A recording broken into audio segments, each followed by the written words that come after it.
So yun na nga mga idol, magandang araw sa ating lahat. Nandito tayo mga idol sa EDSA McKinley.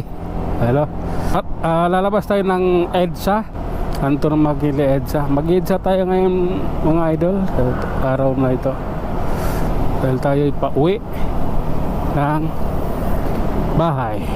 Kaya dito tayo mga idol. Alalay lang idol. Okay. Eto, gilid muna tayo dito. Ayusin muna natin yung ating lens sa helmet. Ano yung nagtutulak? Bakit nagtutulak? Tapang ko panali. Kung malayo pinagalingan na ito, kahit kuryente lang sana pwede panali. Ngawa yun.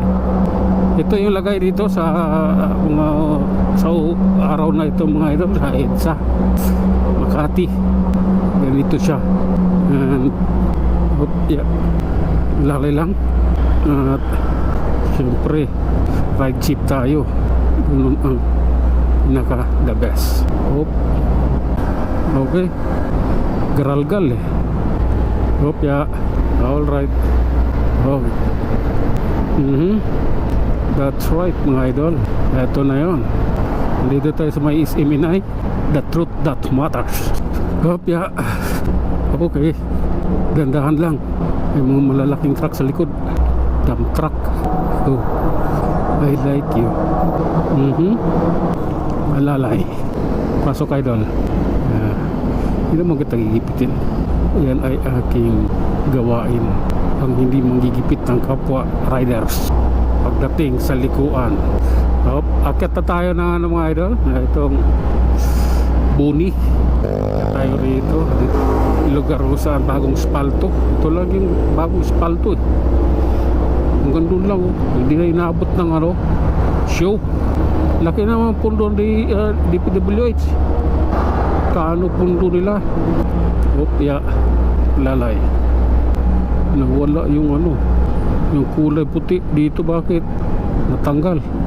Okay, dito lang tayo sa side na to. Nung nakaraan dinali ako, muntik ako madali ng SUV.